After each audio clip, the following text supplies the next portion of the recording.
नमस्कार विद्यार्थी मित्रांनो, तुमचं स्वागत आहे आमच्या म्हाडिक कोचिंग क्लासेस या यूट्यूब चॅनलवरती।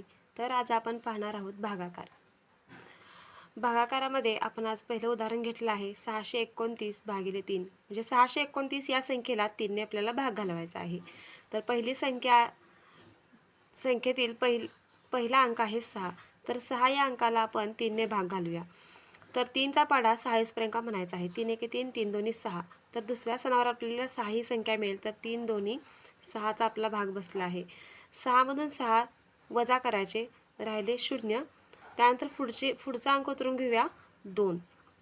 आता 2 हा अंक 3 या 3 पेक्षा कसा आहे, छोटा आहे। त्यामुळे 3 ने 2 ला भाग जाणार नाही। त्यामुळे इथं आपल्याला शून्याचा भाग घालावा लागेल। तर 3 0 0 इथं भाग गेला आहे। त्यानंतर 2 मधून 0 वजा केले असता उरले 2। पुढचा अंक आपल्याला उतरून घ्यावा लागेल 9। त्यानंतर आपल्या इथे संख्या तयार झाली आहे 29। आता 29 ही संख्या 3च्या पाढ्यामध्ये आहे का पाहूया। तर 3चा पाढा तुम्हाला पाठ असेल तर पटकन तुम्हाला लक्षात येईल की 29 ही संख्या 3च्या पाढ्यामध्ये नाही आहे। त्यामुळे 29 पेक्षा छोटी संख्या आपल्याला घ्यावी लागेल। तर 3 9 27 इथे आपला भाग जाईल 3 9 27। 27 ही संख्या 29 पेक्षा छोटी संख्या आहे। त्यामुळे इथं आपला भाग गेला आहे 27 ने। 3 9 27।